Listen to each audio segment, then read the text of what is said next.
You're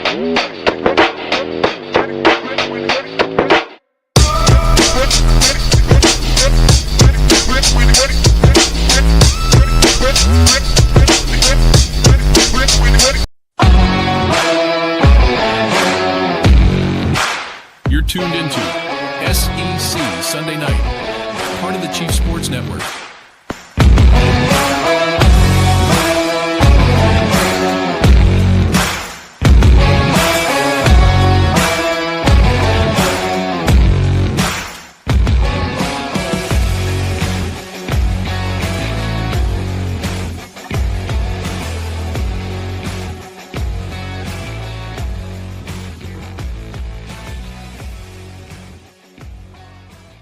Welcome to SEC Sunday Night Live on the Chief Sports Network and proudly presented by Hewitt Domaduros Law, HDLawSC.com.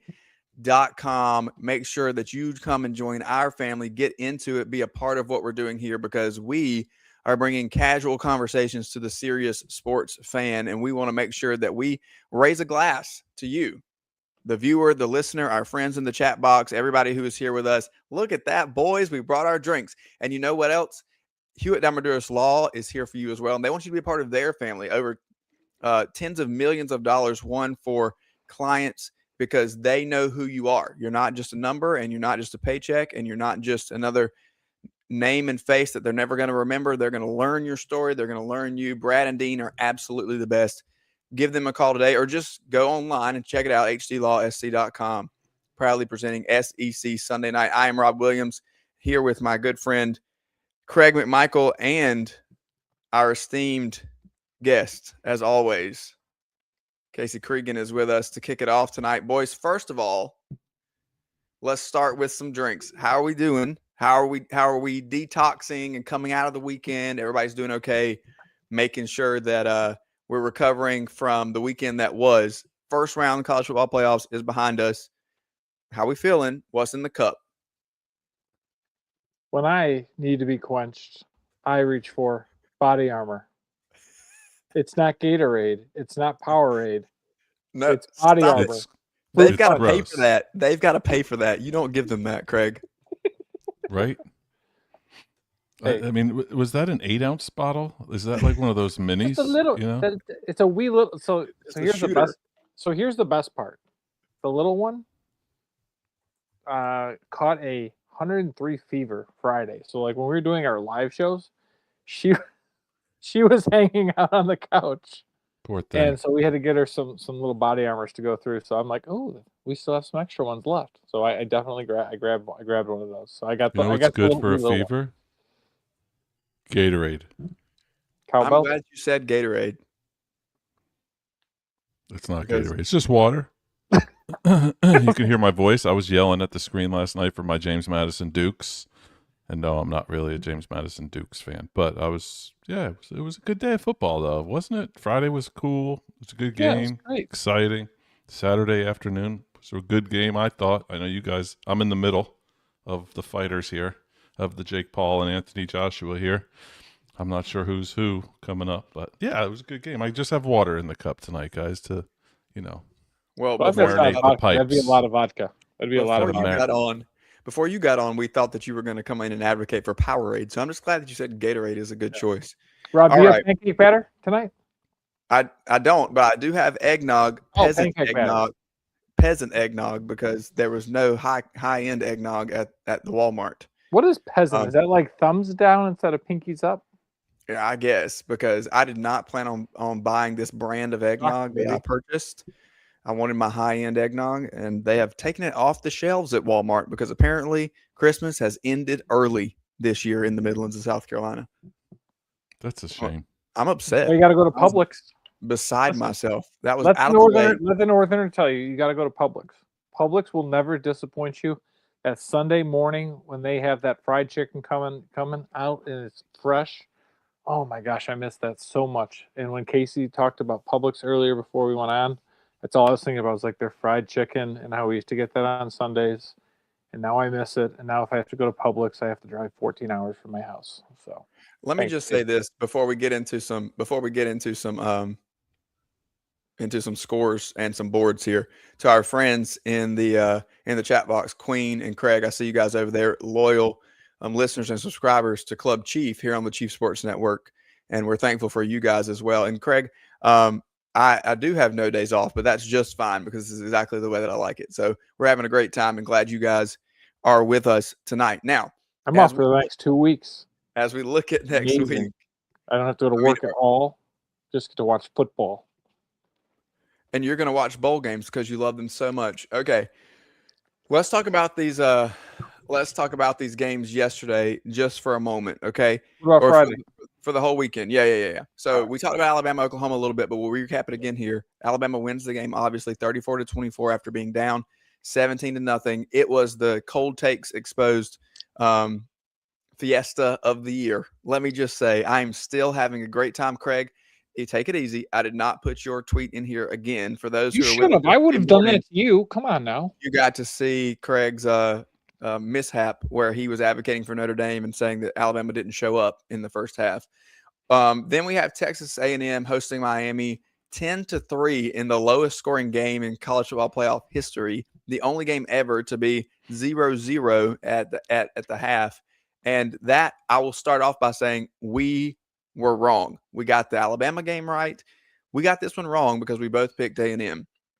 Then we're going to move on to the Ole Miss Tulane game. Let me read this off. Craig and I both picked this game. Rebs 31-17. Joy actually picked it 34-14. So because she had a wider margin, I'm going to give that win to her. I'm going to give that one to her. Not very competitive. You might have been the closest, Craig, on the – no, none of us were anywhere close on the Aggie score. I'm not doing it. Okay, then the Oregon game ended up 51-34. You picked 42-7. I picked 34-10.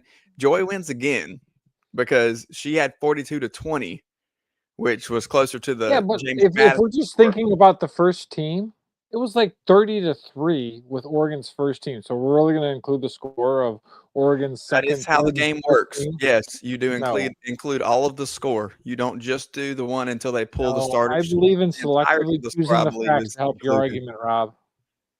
Okay, so now that we have that, established, let's see how things melted down before we get into the real hard-hitting analysis. We need to ease into it. Craig Godwin in the chat had a great point that I've had no days off. So we're going to ease our way into this. Casey, I have several boards for you. I'm going to try to keep it Aggie focused for as long as possible before I make the switch. You got it. That's what I'm here for. So MBG tells everybody if the CFP had expanded to 16, Texas A&M could have avoided this embarrassment. Expand to 16 teams now, says Pantone 166. We could have had a first-round bye and avoided this embarrassment. 1. Sorry, you got to read it. You do. You have to. Well, here's the thing. I do think we need to expand, but I don't know that would have saved them very much. No, that game stunk. Marcel Reed is awful. We just say that they choked. He's streaky, is what he is. Sometimes he's brilliant. He's not good. You know what? Cole Kublik said this with us on Saturday morning. Yep. Sometimes when he is decisive, he's really good, and when he thinks just a little bit, he's really, really erratic and bad, and he's inaccurate. And that's what happened. Play somebody with a winning record. He's not great. Ask Texas. And now Miami. He looked horrendous. Carson Beck looked horrendous. And I get it was windy outside. But that game, and I know that, Rob, you thought that was a masterclass in defense, but at least have some semblance of an offense. And neither Carson nor Mr. Reed did anything that challenged any of those defenses, which is why I will totally disagree and say that this was not the great game that you thought it was. Those front fours, though, on each side were really good. I agree with you. I agree with you. Ruben Bain. Yeah, but I mean, when they were missing, though, it wasn't like a close miss. It looked like me trying to throw a deep corner when I was a quarterback coach and I played offensive line most of my career. It just did not look crisp. It did not look close. I don't know if it was the offensive coordinator, the offensive of coordinators not doing it right, but these guys just looked brutal. Where yes, the defensive lines for both were elite, but it was just it was a rough watch. I loved the touchdown that they scored right after Malachi Tony fumbles. Everyone goes over, including Fletcher, goes over to him, picks him up. He scores the touchdown after Fletcher drove him down the field. I mean, that was a great story. It's Fletcher also was a beast. Yeah, he was great. Yep. All right. I'm sorry. I'll keep this on the train. No, I'm working keep on this on the tracks here. MBG says contract the CFP. Contract. Sorry, I put the wrong emphasis on the wrong syllable there. Yep. Contract the CFP. Charlie Kerfeld says NCAA going to reduce the playoff back to 8 teams next year after watching this. Is he watching the Texas A&M Miami game or the other two last night? I think the other two. I'm not. No, it's Maybe all 12:18 three? p.m. You can see What- it. It's 12:18 p.m. That's And that was details. Craig, I will highlight here this for you. That would be an 11 a.m. kick for somebody probably on Texags. So Right. this was probably about halftime when he tweeted this, or when he posted this on the board. The way the score was at half, yes. Yeah, it was It 0-0. reminded me of that Frank Beamer meme that's out there, and the score says 0-0, and he's. I got saw both somebody games. with Elko with the 0-0 meme today. Like I saw somebody was up like this. Nobody is contracting anything though, No. right? Because No. the dollars matter. All right, here's a long one. Long one. I just in wet there. the whistle here. Yeah, get the MBG water. says this is who Texas A&M is. Kev Miller says all smoke and mirrors. One day y'all will learn if you have not already. We will never be on the other side of the line. We flirted with making the jump in the mid to late 80s and early 90s, but couldn't win the big game for the most part. Program has been in hibernation since 2000s, aside from decent year every 7-8 years. But stage we fall flat in face. This is definitely after some beers. Hosting a home playoff game, win and go play Ohio State 3 hours up road in Cotton Bowl, and we fall flat in our faces. BAS is very real.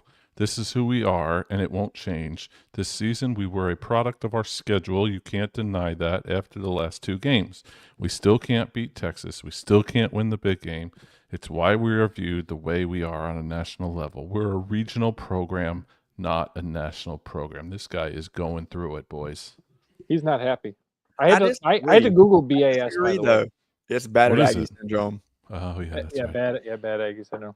But it's like, you know what's funny is I'll give a shout out to our friends on SEC Shorts. They talked about this a few weeks ago where like Hope was trying to like come and give, put some like positivity on Texas A&M. Yeah, battered Aggie syndrome was like right there, right next to them. Hope Is this was just getting on not- the train with him. Yeah. Does that just not sum it up though for Texas A&M? I don't think so. You reset and you reset with Elko, and you have a brand new program, and in year 2 you win 10 games or 11 games and go to the college football playoff. That is a completely different outlook.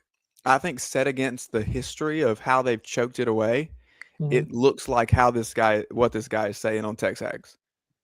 But if we look at it realistically, and we look at year 2 under a new coach, and you're in the college football playoff, and you're 1 game away from being in the SEC championship game, I think that one could say that the future is bright in College Station. The issue is, and I don't remember who said this on SEC Network last night, but we have a parity issue that I think is going to hurt everybody, because now that there are 12 teams and potentially 16, the argument has been, oh, more access. But in giving more access to the entire country, what we've done is made it a little more difficult, actually, I think, for the Blue Bloods.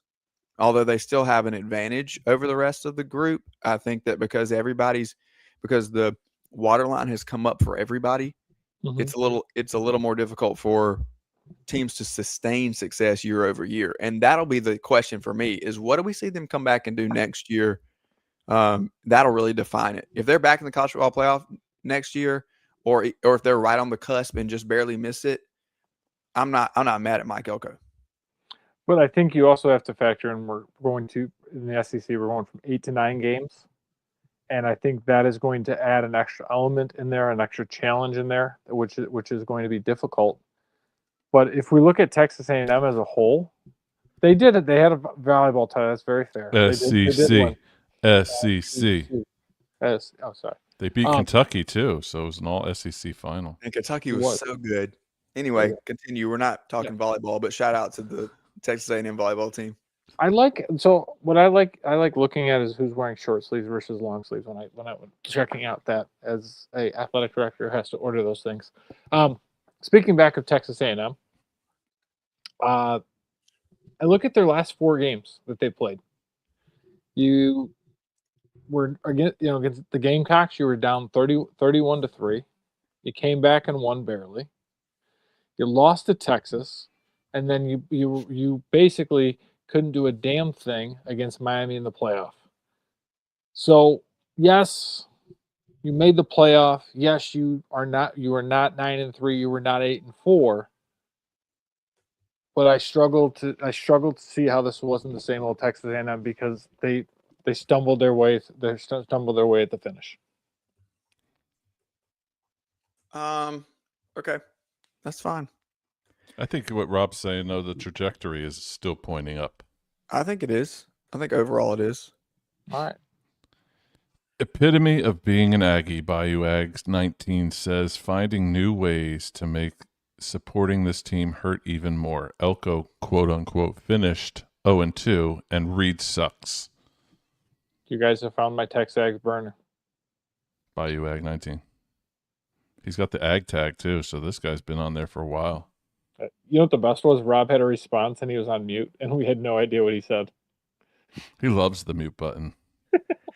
It's because I'm producing as well, and I'm typing on X, and I don't want the keyboard to go into everybody's ears. It's well done.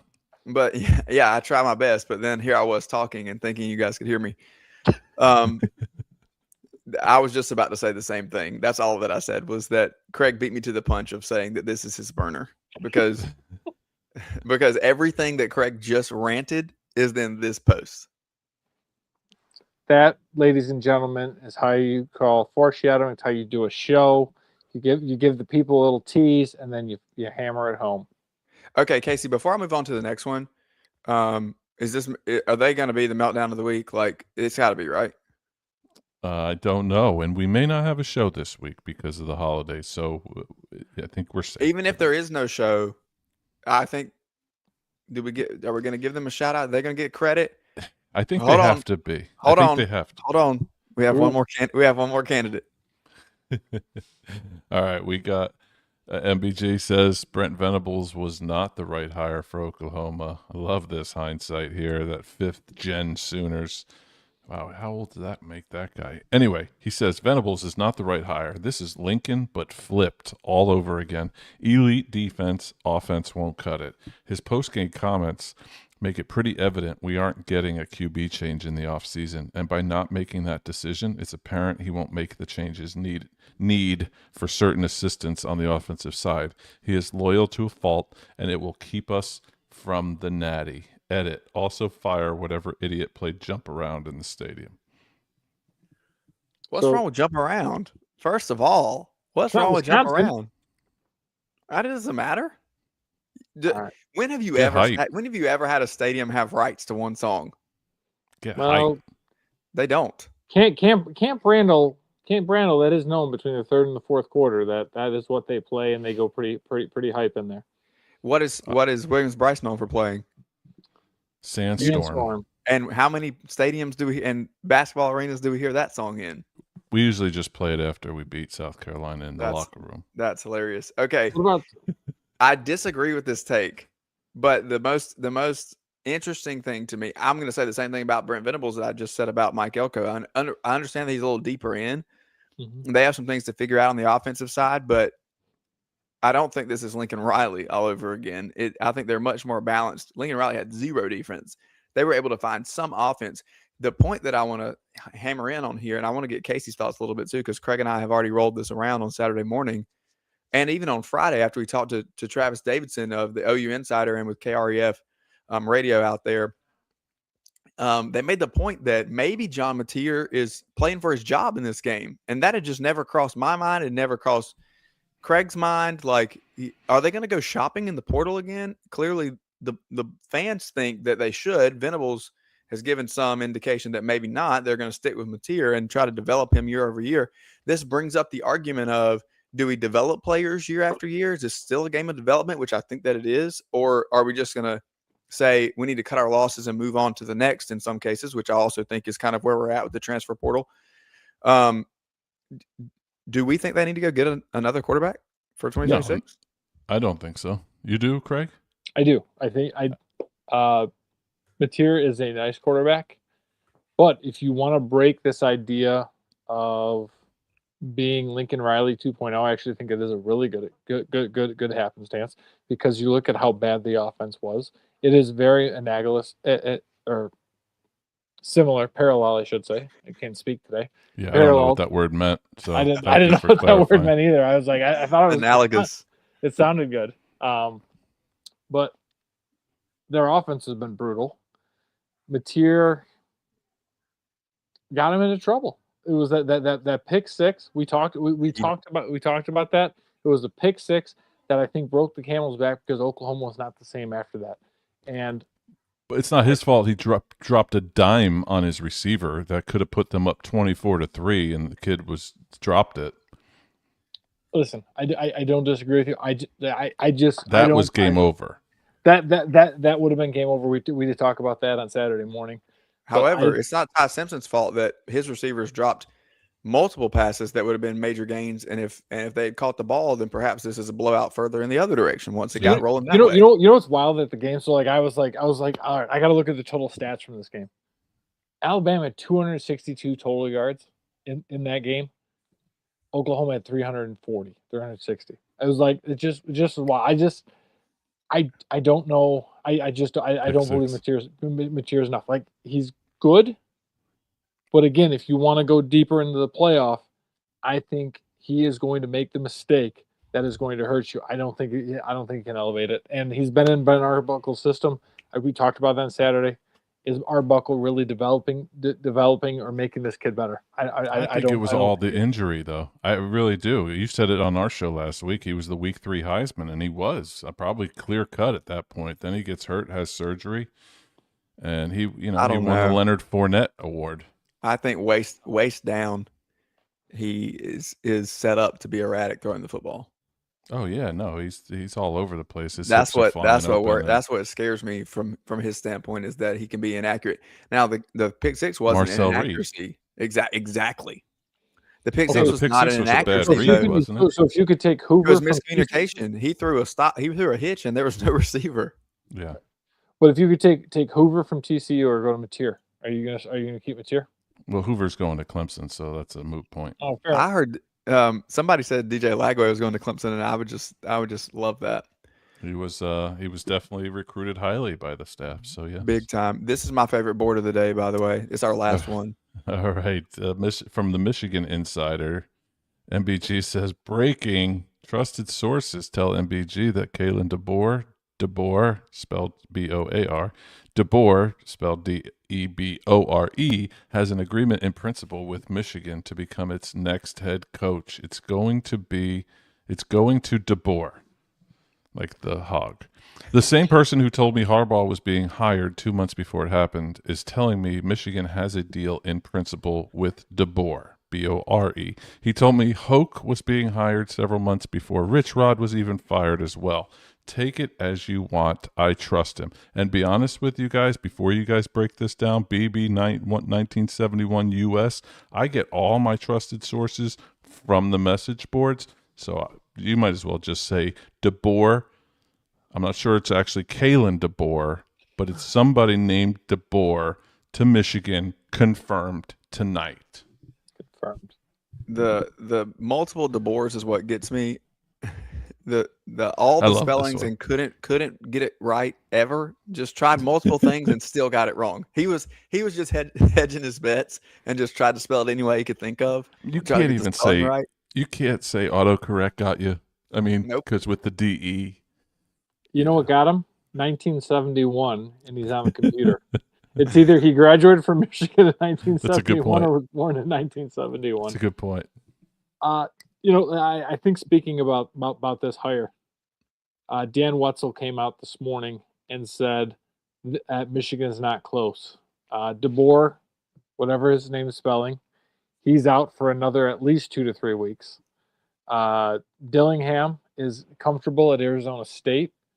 Chip Lindsey, who was an option, just signed. It would become the offensive coordinator at Mizzou. I mean, are we looking at Biff Poggi I being think the we are. interim? I think we are. But I don't think that's bad. It's just not the name. It's not the splash. I mean, they love him there. He is that Michigan man, you know? But it's nothing with Biff as a coach when I say it's bad. Michigan football, Michigan athletics has a culture problem stemming back from Jim Harbaugh. Everyone that Jim Harbaugh has touched within that football program has gone in front of the NCAA or has become increasingly problematic, allegedly. Well played. Biff was Harbaugh's right-hand man. And I know like there's this fascination of like we have to be a Michigan man, we have to be connected to Bo. Bo was there 40 years ago. It might be an opportunity to try something different. And I understand that Ward Manuel has done a great job. He's got the basketball program number one. He's got the hockey program number one. But if you look at the football program that drives the University of Michigan that is there, they need something different. And I don't know who that name is, but having Biff there is basically the idea that I'm going to keep everything Jim Harbaugh, and we're going to keep pushing that train, and we're going to keep having the same issues and the same problems. But who's the answer? Who out there is the answer for them? Try to spell it correctly. And I'll be honest, this is a challenge. What about? I don't mean to put you on the spot, but No, you're closer to it than we are. I don't think DeBoer's going for what it's worth. I think that he improved his environment in Tuscaloosa drastically by winning that game on Friday night, and it just completely changed of how everybody feels. Now you have a chance to go up against a number one Indiana team, which we're going to get to in just a little bit, and we are up against the break. But because of the win in the first round, you take so much sting out of if they lose, and they lose to a number one, who I think a lot of people think is the best team in the country. Yep. And if they win the next game, then it's just icing on the cake, and then it's going to be okay. Let's see what we can go get done here, because now we're in the semifinals. Yep. So I've got two names for you. Ready? I needed to think about it for a minute, and I appreciate my buddy there helping me out. One, Kyle Whittingham from Utah. Short term. But again, that allows for a culture reset. His philosophies identify with what Michigan wants out of their football program. The other question that I would have, and we know Queen is just saying that because he wants his drink out of Como. The other name that I'm going to push out there is Tony Annese. Tony Annese just won his fourth national title in 5 years. He has been in and around Michigan football his entire life as a high school coach and has worked his way up. There, Kirk Cinetti, Kalen DeBoer has shown that if you're a good football coach and you can win, win anywhere. Kyle Whittingham or Tony Annese could be that culture reset that would also allow Michigan to separate and distance itself from Bo and do something a little bit differently. There you go. Craig McMichael's take on who should go to Michigan, and the SEC tie-in is we don't think it's Kalen DeBoer. I don't think it's Kalen DeBoer. Maybe it's Josh Heupel. We'll see what I don't you think guys it's Drink either. Yeah, I would love to see Drink, but I don't think they're going to go there. Casey, thanks for being here with us as always. Thanks, fellas. You're the best. Have a great This is SEC Sunday night. It's 8:29. We'll be right back after the break. At TriFit Physical Therapy and Performance, we believe true health and peak performance start with personalized care. Whether you're an athlete recovering from injury or just chasing your next personal best, we're here to guide your journey. With expert coaching, hands-on therapy, and transparent cash-based pricing, you get the care you need without the insurance red tape. One client drove 100 miles just to see us and said it was worth every mile. Contact us at trifitperformance.com or 803-353-5619. TriFit Physical Therapy and Performance, where recovery meets results. When playing sports, you want a coach that will fight for you. At Hewitt Diamaduros Law Firm, we've got your back. Whether it's personal injury, insurance disputes, negligence, or wrongful death, our team delivers exceptional legal services that makes meaningful difference in the lives of the individuals and families we work for. Visit hdlawsc.com. hdlawsc.com. Hewitt Diamaduros, we're on your team.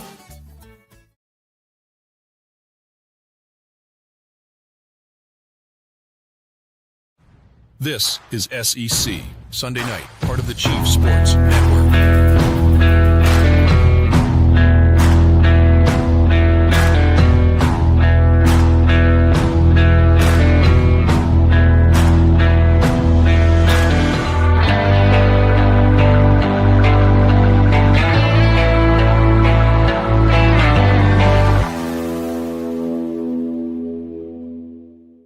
Welcome back to SEC Sunday Night Live on the Chief Sports Network, proudly presented by Hewitt Diamaduros Law, hdlawsc.com. As always, I'm Rob Williams. He is Craig McMichael, and we are here with you every Sunday on the Chief Sports Network at 8 p.m. Eastern to discuss the happenings of the greatest conference in all of college athletics. And Craig, as we make our way through the college football playoff, I'll remind everybody watching and listening that we will be talking basketball, baseball, and other things as we continue throughout the year. This is 365 days a year that we are immersed in this stuff. And so we're going to be with you 52 weeks, except that's a little bit of a lie because we're not going to be here next Sunday.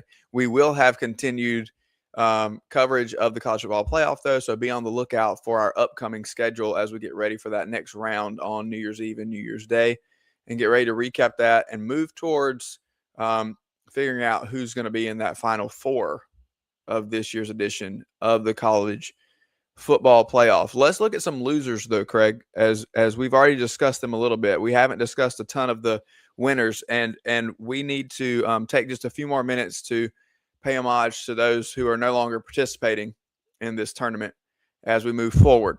Okay, and then at the end of the show, we'll get on with the teams that won and the teams that we expect to see in about a week and a half, and we'll look at those lines and start making some thoughts and predictions and look at the bowl games as well. But right now I want to talk about Oklahoma and Texas A&M, and then I want to talk about these fly like a G6 teams. But let's begin with the Sooners and the Aggies. We talked about this a little bit. Is this year successful for them? Do we count this as success, or do we count it as a failure? Perspective is everything. Expectations are everything. And neither of us expected Oklahoma or Texas A&M to be in this playoff at the beginning of the year. Neither you nor I had them anywhere close, to be honest. We had Texas A&M exactly where we've had them for the past century at 8-4, 7-5, and we both had Oklahoma teetering on bowl eligibility. So here we are: success or failure. Okay, let's start. Can we start with Oklahoma since they played Friday night? So Oklahoma against their biggest rivals this year. Texas, how'd they do? 20-point loss. They go up against Alabama. They've got a home playoff game. And that was a phenomenal atmosphere, by the way. I loved seeing all of the home playoff fields, whether it was in Norman, whether it was in Oxford, whether it was in College Station. I thought that was fantastic. We can talk about that in just a minute. And then you go up 17-0. Everything is going your way. Craig and everybody else says Alabama is done. Stick a fork in them. They're all set. We drop a punt or whatever the heck that was. We miss a deep pass. We throw a pick six. And all of a sudden, it just feels weird. And yes, you made the playoff. You got a home game. Good. But is that what we're hanging our hat on now? I know you and Joy did a really great job, and shout out to Joy. Shout out to you for the SEC Sunday night that you guys did. yesterday morning from 10 to 11. I thought you guys did a great job, but you talked about this. Are we going to be putting up a banner talking about, hey, we made the playoff? I think that we are. Probably are, because, listen, I get it. In athletics, you want to celebrate every little victory. But I'm looking at momentum towards 2026. Where is the momentum for Oklahoma? The offense is still stagnant. Again, I'm going to agree with Travis. It's not that I think John Mateer is a bad quarterback. I just don't think he is the type of quarterback that is going to be able to elevate your team to grow beyond their deficiencies. If he was that way, they wouldn't have been averaging 250 yards a game. He wouldn't be throwing 1 to 3 costly interceptions a game to put them in a bad spot. And if we're going to stay status quo, that's one thing I'll push back on our MBG pod. Venables has cycled through coordinators. He's been through about 7 or 8. He probably stabilizes this year. Ben Arbuckle probably isn't going anywhere. But beyond 9 or 10 wins next year, especially an extra SEC game, I don't know that I see this momentum push for Oklahoma. Tell me where I'm wrong. I think that I'll quote Joy again, because you and I both interacted with a tweet that she put out this morning, which was a jab at Texas A&M, but she said something along the lines of, good morning to everyone whose team has won a college football playoff game. Yep. I think it all depends on where the line of success is drawn. As Queen, who is clearly a Gamecocks fan, chimes in with, I would fly that banner from my roof if we made it. I understand the difference, right? And I think that point is well taken, because every program is going to draw their line differently. And for Oklahoma, we have to ask the question: is the line drawn at making the college football playoff or advancing in the college football playoff? They've been there. They showed that. And that's my point. That's my point, is that we've been there, done that with this team already.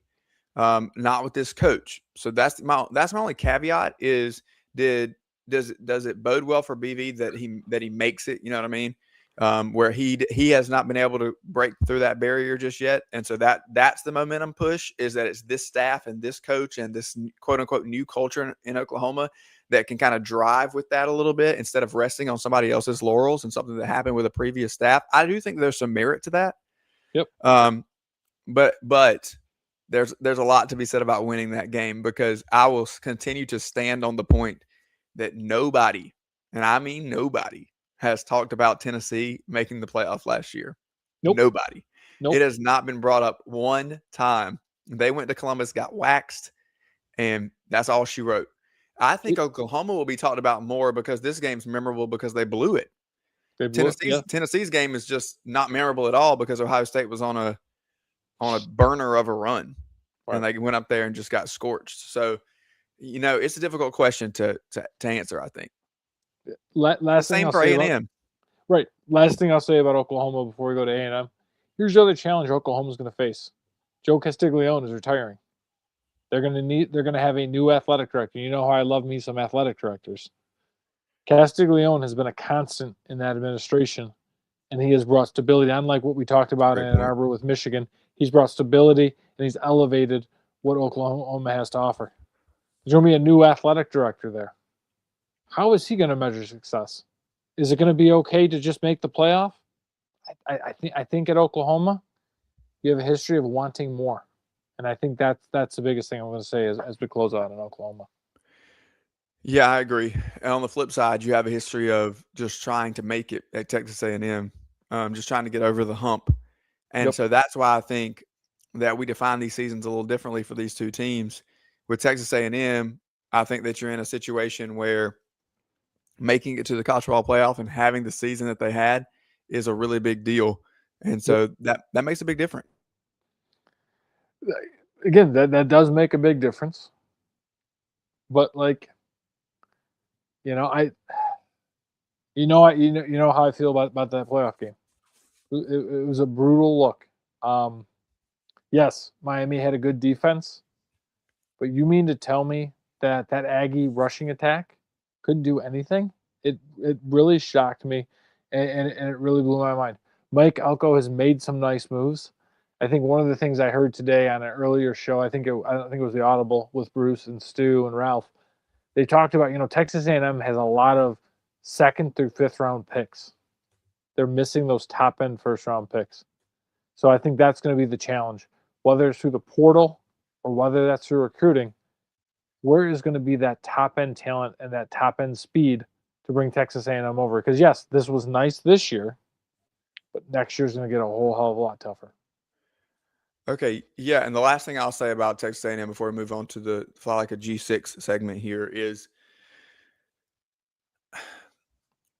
I'm gonna advocate for them just a little bit because Cole Kublik made a great point again Saturday morning about the speed of Miami's defense. I'm not saying that it was a clinic of calling it from a defensive standpoint, and you made the point like this was just bad offense on both sides of the ball, and I agree with you. I think it was bad offense.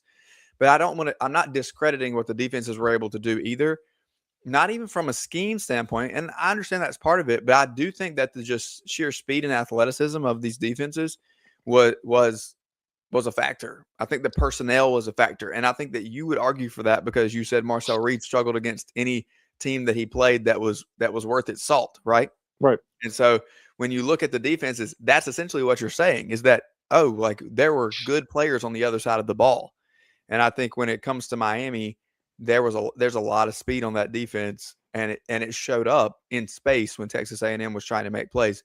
There were multiple times when I thought, "Ooh, these receivers or these backs for Texas A&M that we've seen be successful over the course of the year, and have make big explosive plays, where they were in some space, and I thought they were going to break something open, and Miami just closed the gap."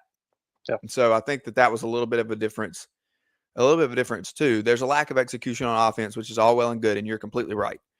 But also, I'm not discrediting the speed that was able to close that down. Okay, let's move on to these G6 teams.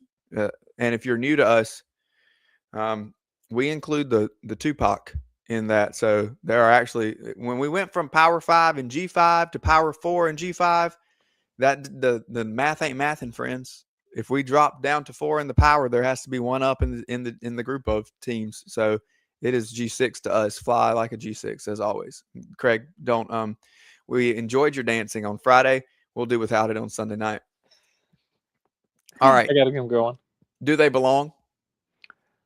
Do they belong is the question. I'll go ahead and throw this up for you to kind of tee you up. Our friend Tony Siracusa, who's been on the show here with us, managing editor at Last Word on Sports, had quite the thread on X and replied to lots of people's tweets. And I'll put this up for you to read, but let me summarize before for all of those who are listening and maybe are on podcast and can't see this before Craig reads it. Tony's argument is going to be that because the Power 4 teams that have been blown out in the college football playoff were blown out, then we can't just say the G6 doesn't belong because of the blowouts. Yep. So Tony Siragusa, managing editor of Last Word on College Football, says Tennessee and SMU got whacked by more points in 2024 first round than JMU did tonight. So maybe stop with the G5 hand-wringing and focus on there not being 12 teams that can win the national title. We're about to expand to 16 for next year. Hey, here's a crazy thought. Maybe Oregon has a 5 seed playing at home with potential top 5 NFL draft pick at quarterback is really that good and one of the 2 to 3 teams with legit shot to win it all. There were never 12 teams with a shot, so what did we expect? And I love Unc, as we call him Uncle Tony. He's making the comparison, well, listen, we had blowouts last year, SMU got whacked, and Tennessee got whacked. And I'll be honest, Uncle Tony's tweets this morning inspired me to write my own rebuttal, my own response, and I wrote it this afternoon on Last Word. It was up about 3 Central this afternoon. And what I said is, we're asking the wrong question. It's not whether the G6 should be in or out. It's this idea of who actually should be in the playoff. And whether we go to a 12-team format or a 16-team format, the biggest thing that we need to get rid of are these automatic bids, these AQs. It doesn't matter if you're a conference champion. And I put this in the article. I don't care how a conference declares their conference champions. I don't care if they play a conference championship game. I don't care if they don't play one. It's going to be based on the committee. Who are your top 12 or 16 teams? If we take a look at this year, Tulane was number 20 and James Madison was number 24 in the committee's rankings. Last year, Tennessee was number 7, SMU was number 10. We are not dealing with the same things. So to me, we have to look at the top 12. And if you do that, I think one, you get a hell of a lot better matchups, and then you don't have to worry about the game being on the CW or HBO Max like the other two were yesterday. I don't have YouTube TV. I have an antenna, and I have ESPN. I didn't have TNT. My HBO Max did not give me that, so I had to do my one-day sling package to watch some really bad football. If we do this 12-team or this 16-team, we let everybody play, no buys, and it makes for some really good matchups. If we did the 12-team format, SEC still gets 5, Big 10 still gets 3, Big 12 gets +1, 2, ACC and the independent Notre Dame, Rob's favorite, both get 1. If we go to 16 and we use the 2025 rankings, the SEC now gets 7 teams in, including Vanderbilt and Texas, which here's the spicy part, which I guarantee you will give great numbers. Texas would have to go to Texas Tech. Who doesn't want to see that game in Lubbock? I know Michael Crabtree does. Big 10 gets another one, 4. Lincoln Riley finally finds a playoff at USC. Big 12 gets 3 teams. They get BYU and Utah added in. ACC and Notre Dame still get 1. It just makes sense. Give me the top 12 teams. Give me the top 16 teams. I don't give a damn whether those all 12 or 16 teams can win a championship. But here's what I do know. From a television perspective, from an on-field perspective, those games will be much more interesting, much more intriguing than whatever we had this weekend. Yeah, I don't disagree with you. I think that the problem here is not with G5, G6 versus the Power Fours that got in last year. I think we just don't have the best 12 teams. The other point that Tony's making is that there aren't 12 teams that can win it. He's right. There's not 12 teams that can win it, but there are 12 teams that can be competitive. Yep. And I think there's a difference between a Power 4 team catching a bad matchup and having a bad night and being ill prepared, and a G5 or a G6 team that just can't match up. A couple points that I've seen on X that I agree with that I'm gonna pull back here. Number one, Josh Pate has been an advocate of this. It is not, can the G5 teams be competitive? It's, have they gone through enough of a gauntlet and a struggle and proven themselves over the course of the season to merit getting into a college football playoff? I think the answer is no, they have not. James Madison's strength of schedule was 122nd in the country. And did they have a couple of signature wins? Did they win the Sun Belt, which is a good conference, but it doesn't belong in this Power 4 discussion? And that is why nobody in that realm should be able to rise to that level. I understand legalities and why there has to be at least one in, and if we want to leave an AQ for one of them to get in to kind of save us the trouble of not taking this whole thing to court and blowing it up, that's fine. But I think that you're right. I think that we can incentivize conference champions in other ways. Maybe that's the home games. Maybe that plays into that in some way, and that will gain you a home game for winning your conference championship game. But or 2. Yeah, that'd be great. But I don't think that it means that you just automatically get in, because we can have things happen like this. Okay. The other thing that I would say is that in order for one of these G5 teams to win, not just a game, but a national championship, they would have to play flawless football against mistake-filled football for 4 games in a row. Yep. Let's look at Tennessee from last year, okay? If they played with like their hair was on fire and beat Ohio State last year, would they have had a shot in the next round? No. Yeah, I mean, they would have. It wouldn't have been a situation where they went and played Oregon and it was a foregone conclusion that they were going to lose by 3 touchdowns. Yeah. But if JMU somehow beat Oregon last night and the stars aligned and everything went well, what would be the spread against Texas Tech? Yeah, at least it would 15. once again be 3 scores. Yep. You see my point? Like, you would not turn around and get another Power 4, even SMU last year, who I didn't think deserved to be in the playoff. Even if they had gotten in, I mean, even if they'd won their first round game, they would not have been projected a 3-score underdog in the next round. That's not going to happen. They would have played Boise State. You imagine that SMU would have beat Penn State, then they would have played Boise. And I think that's the crux, and that's just the question of the whole thing. It's not whether these teams belong or not. It's just, who are your best teams, and that's all we're looking for. That's all we want. And yes, there are still going to be lopsided games. There's still going to be blowouts, but not if we're really looking at who our top 12 or who our top 16 teams are. And again, give us multiple home games. Like, I know these bowl games really want this, but like, have a couple of games in Athens, have a couple of games in Indiana. Like, I'm sorry, you're going to have Alabama going to Indiana. I think that would be fantastic. Shouldn't be going to go out and play in Pasadena. Let them go play there. Let Notre Dame come and play at Ohio State.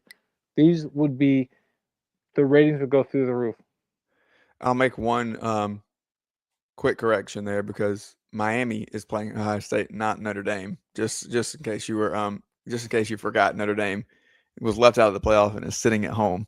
No, I was talking about if we did the 12 or 16. Just gotcha. Yep. I thought you were just blocking. I thought you were just blocking out the fact because you're advocating for Notre Dame. Okay. My Carson back bias going right through. 8:51 on SEC Sunday night. We're going to hit one more break, and we'll be back to look at what's coming up. Bowl games in the SEC, and we've got some lines for you in the second round of the college football playoff. We'll be right back after this. When playing sports, you want a coach that will fight for you. At Hewitt Diamaduros Law Firm, we've got your back. Whether it's personal injury, insurance disputes, negligence, or wrongful death, our team delivers exceptional legal services that makes meaningful difference in the lives of the individuals and families we work for. Visit hdlawsc.com. hdlawsc.com. Hewitt Diamaduros, we're on your team. Oh man, the building is on fire. Emergencies and accidents happen. When you're in the middle of a fire or water event, all you want is for things to return to normal as soon as possible. Resto Pros of the Midlands is with you, guiding you through the process and working with you to get your home or office back in working order. They'll answer your questions, discuss procedures, and can act as your advocate when it comes to processing your insurance claim. Resto Pros Midlands SC.com. Open 24/7 when you need them. Quality that is guaranteed. At TriFit Physical Therapy and Performance, we believe true health and peak performance start with personalized care. Whether you're an athlete recovering from injury or just chasing your next personal best, we're here to guide your journey. With expert coaching, hands-on therapy, and transparent cash-based pricing, you get the care you need without the insurance red tape. One client drove 100 miles just to see us and said it was worth every mile. Contact us at trifitperformance.com or 803-353-5619. TriFit Physical Therapy and Performance, where recovery meets results. Yo, what's up? Baby, let's go.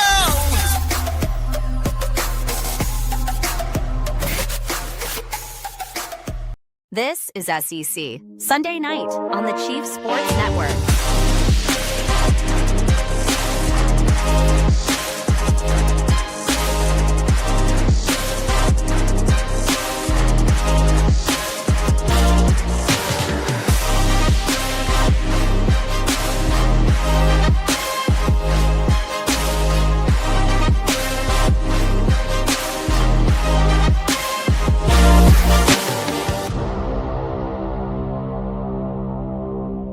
Welcome back to SEC Sunday Night Live on the Chief Sports Network.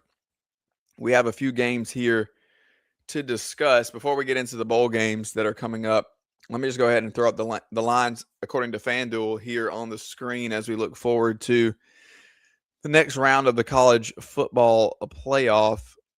Miami will be against Ohio State here. Ohio State 9.5-point favorites Oregon just a 1.5 point favorite over Texas Tech. But as a 5/4, Indiana comes in 7.5 point favorites against Alabama, and Georgia a 6.5 point favorite over Ole Miss. I've got some thoughts here, but I got some thoughts here. Yes. But Craig, what jumps off the page to you before we get into bowl games?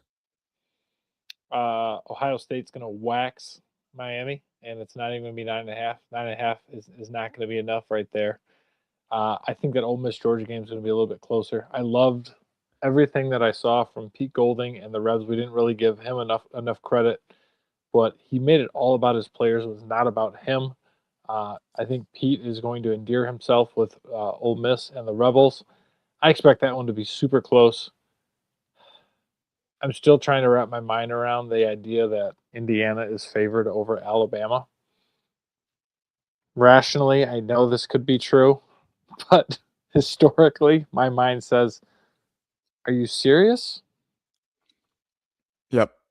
I don't want to give away too much here, but I do think that we're going to have some interesting matchups, to say the least. It looks highly competitive. Everything here is right around one score, except for Miami, Ohio State, still single-digit spread.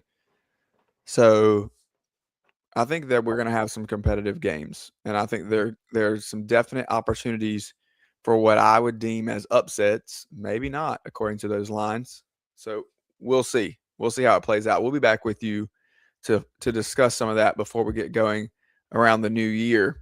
But Craig, I want to look at some of these bowl games because we may not get an opportunity to discuss these as much. And we've talked about bowl games as something that I love and want to advocate for to continue, and something that you have said that maybe you can take or leave, but continue to watch. I do. I know it sounds that I'm a waffler and a flip flopper and all of those things, but like the playoff has changed my relationship with bowl games. I used to love the bowl games, and especially this week, leading all the way up to Christmas. I'd be out of school, my final exams would be done, and it'd be 2 o'clock, and I could be like watching a bowl game and taking an afternoon nap, and then watching the bowl games again. I find myself continuing to go back and watching them, but some of the luster and the appeal has gone away. And I think about New Year's Day, most importantly, and how when we had those college football playoff games when we were on a 14 playoff on New Year's Eve, those January 1 games just didn't hit right. And I know that they called the New Year's 6 Bowls or whatever they were called. They just didn't feel the same. So yes, do I love college football? Yes, I do. Do I love them? Yes. But can I also see them going? Yeah. Well, here's what I want to do. Okay. Let's have some fun on our way out tonight, okay? Let's do it. Let's pick them. All right. Let's pick them. I got the pad here ready to go. I'm going to jot down. I'm going to keep track. Do you want to call Joy to see since she knows ball? We're gonna come back. I will get Joy's picks, and we'll see if she can beat us. How about that? Okay. We're gonna start off with a matchup that is very near and dear to our friends here. We've got Virginia and Missouri in the Gator Bowl. Missouri is a 4-point favorite. That is Saturday, December 27th at 7:30 on ABC. Craig, who you going with? Who's or MIZ? I'm going with the Fighting Maggie Johnsons because I do not want to be on Brett Sarver's bad side. What about you? I'm going Mizzou as well. Yeah, for sure. I think that just from a personnel standpoint, here's the thing that we have to say about these bowls. We don't know. Today is December 21st. Opt-outs and changes and even position coaches moving and coordinators changing and all the things. There's a lot of question marks. A lot of things that can move around here. Is going to be in the portal. He will not be there, but don't worry. Maggie Johnson will be under center. She's ready. There you go. There you have it. Okay.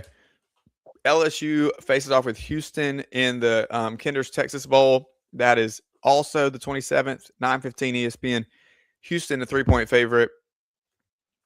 You tell me what we're thinking here. Is it going to be the Bayou Bengals? UH, baby. They're going to give the boot to the boot. You know, Isn't that UH? Isn't that what they do? yeah. I So think it's a yeah, and I think this one's really interesting to me. Because LSU is in such an interesting spot, right? Then they're starting off this new. Do they care about this chaotic? game? Huh? Do they care about this game? No, Like, that's right. is there momentum to go out and perform? Maybe if you're a player for Lane Kiffin, I think for that reason, I'm going with LSU. No, but here's the thing. Have you seen Michael Van Buren play quarterback? He I've is seen it. terrible. He's terrible, as they would say. No, LSU is not going to be able to move the ball. Give me Fighting Willie Fritz's, baby. It's in Texas, too. Come on. Okay. Wonder who Joy's picking. Yeah, we don't need to ask Joy About that one? We'll know. about that one. But that's okay. We'll hit her up for the rest of the picks. All right, Tennessee, Illinois in the Music City Bowl. This is the 30th. 5:30 ESPN. Tennessee's a 2.5-point favorite. This one's interesting to me. No defense on Rocky Top. Can Bielema and his boys get something going? Maybe. I'm not sure. I like going to upset another SEC coach? I like Aguilar and that offense for Tennessee. That's for sure. You don't like Bielema, do you? I'm not the biggest fan. No, I'm not. Not a huge fan. You guys were feuding a little bit last year. I know you were a little angry last year down in Florida. It's a little childish. I'll say that. Give me Burt. I'm going to take Burt over Rocky Top. Okay. That's 2 picks against the SEC. Keeping tabs on you. I'm going to go with you know where I live. I'm going to take Tennessee actually in this one. All right. Now here's one I know I'm going SEC, and this isn't even a question for me. The ReliaQuest Bowl on New Year's Eve at noon on ESPN. This one will be so much fun. Iowa and Vanderbilt. Vanderbilt is a 5.5-point favorite. The biggest spread that we've had so far in these SEC bowl games that I'm got here for you. So what do you think? Does Pavia get his one last victory? And can you humble yourself enough in your thoughts of him to pick him? In Jared Curtis, I trust. Maybe he'll start. No way. Who are you picking? Who are you picking? Vandy. Okay. Surely we don't think that's going to, come on now. Oh. Okay. So I said that 5.5 was the biggest spread we've had so far. We're going to continue with that trend. Texas and Michigan in the Cheez-It Citrus Bowl on New Year's Eve at 3 on ABC. Texas, a 7.5-point favorite over Big Blue in shambles. We talked about Michigan a lot earlier. That's your territory. Yeah. You tell me. First off, let me just say, it's excellent that Boom is coming back. Sark fired Pete Kwiatkowski and the defensive line coach this week, and apparently is bringing in Will Muschamp, who will now be the highest paid defensive coordinator. I don't understand. This is nothing against Muschamp. This is nothing against Boom. I love him. I think he's fantastic. I wish he would still be the defensive coordinator, assistant defensive coordinator at Georgia. Pete Kwiatkowski is a great or very good defensive coordinator. Texas's defense was, yes, they took a step back this year. But to fire him, I just don't understand it. I don't get it. Whatever that being said, Michigan is an absolute dumpster fire.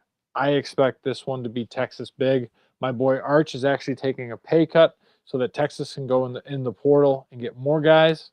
So I'm going to see Texas big in this one over Michigan. Okay. Me too. I'm going with Texas. Tom Brady behavior out of a Manning. Who'd have ever thought, anything there with say that? Pete and Boom? It just is weird. I think that Muschamp is an upgrade from just about anybody in the country from a defensive coordinator standpoint. But it is weird. I think maybe there's some conversations happening where Shark felt like he had the move on the table and he had to take it while he had it, and that would be the only thing that I would say to that. That means Schumann and Tavares Robinson are not going anywhere for Georgia. Correct. Because I think if either one of those two were going, Muschamp would have stayed in Athens. Last one, or is there a No, he chance wasn't Sark going to goes Vanderbilt. No, he wasn't No, going to no. Vanderbilt. I'm saying, what if Shark goes to the NFL and Muschamp steps into that Texas job again? We've seen him as the coach in waiting there before. Okay, last one, January 2nd on ESPN at 8 p.m. in the Duke's Mayo Bowl. Not Notre Dame. Wake Forest and Mississippi State at 5 and 7, getting into the bowl season. A lot of offense from Mississippi State. Not a lot of defense. As we saw in the offseason already, they've made the move, fired the defensive coordinator, bringing back in former head coach Zach Arnett, who has not been gone from Starkville for very long, longer than Brent Pry was gone out of Blacksburg, but still not been gone for very long. So can they play enough defense, the Bulldogs? Can they take their cowbell and ring it loud enough and get a stop or two? I do think their offense will be able to score on Wake Forest. Just one more time, that line is Mississippi State by 4. God, Wake Forest is such a weird team too, aren't they? Yeah, absolutely. Like they've gotten blown up by Florida State, and then the next week they beat somebody. I can't remember who it was, but they got like blown out, and then they blew somebody out the following week. So it's like, what is Jake Dicker going? Jake Dicker's done a phenomenal job. Tony, I'm sure, has done it. Enjoys covering that team. I'm going to say this, and this is going to be my pick. Grab your Frosty and ring the cowbells because I got a fever. Well, you know that I'm going to go there because I've been on Mississippi State all year.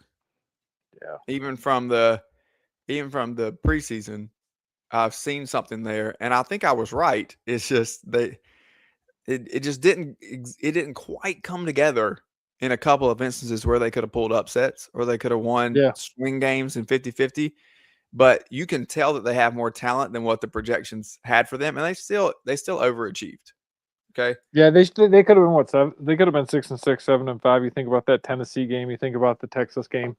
Those are 2 games. And we neither one of us have given much love to Jeff Levy. So next year will be a big year for him. See what he does. And I think that the freshman Kamario Taylor, who came in some and played a little bit of quarterback here at the end of the year, they started easing him in, will be the starter next year. And I'm excited to see what Jeff Levy can do with that type of athleticism, and if they can get him to really be a true dual threat for them, be a really good opportunity. The kicker is going to be, can Zach Arnett flip that defense for next year? And if he does, they'll be in He's a hell of a defensive coordinator. They'll be in a lot more games. They will be in a lot more games because the offense was not overall an issue this year. Okay, there you have it. I am all SEC on my picks. Big shocker there. Craig picks 4 out of 6 from the SEC with Houston over LSU and Illinois over Tennessee.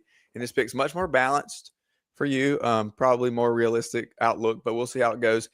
This has been SEC Sunday Night, 5 hours with you guys this weekend, breaking down the college football playoff round 1. And as we look forward to a new year, we'll look forward to round 2 with some fantastic matchups. Still 4 teams alive from the SEC. I'm sorry.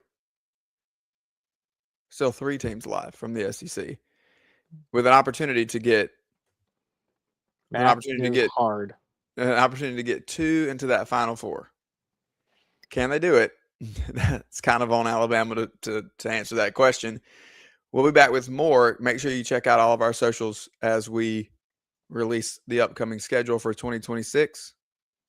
I'm Rob Williams. He's Craig McMichael, and this is SEC Sunday Night. We'll see you next time.